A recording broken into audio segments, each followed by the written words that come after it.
नमस्कार विद्यार्थी मित्रांनो, परमशिला अकॅडमी गाडगेनगरमध्ये आपलं स्वागत आहे। बघा, हा प्रश्न पोलीस भरती गोंदिया 2024 ला विचारला होता। प्रश्न गुगली होता म्हणून घेतलाय। हा प्रश्न काय विचारला की जर डॉक्टरांनी 8 गोळ्या दर 30 मिनिटाला 1 गोळी याप्रमाणे घेण्यास सांगितले तर 8 गोळ्या संपवण्यासाठी एकूण किती वेळ लागेल। बऱ्यापैकी विद्यार्थ्यांना काय केलं असं माहिती आहे का की 8 गोळी गुणाकार 30 केला असेल, म्हणजे 8 गोळी घेण्यासाठी एक गोळीसाठी 30 मिनिटं, तर 8 गोळीसाठी किती, तर विद्यार्थ्यांना केलं असेल 8 गुणाकार 30। मग 8 त्रिक किती पाहू तर 24 होते। अंदाज जसा तसा लावला असेल 240। मग 240 मिनिट या ऑप्शन मध्ये आहेच नाही।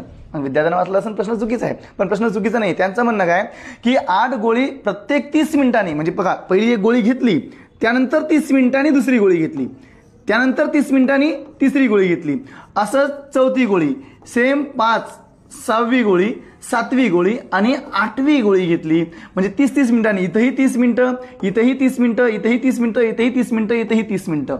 मग बघा बरं किती 30 मिनिटं आहे, 1 2 3 4 5 6 7 7 आहे। 7 गुणाकार 30 करायला पाहिजे होतं आणि 7 त्रिक किती होते तर 21। अंदाज जशा तसं पर्याय नंबर 2 असं याचं उत्तर होतं मित्रांनो। धन्यवाद।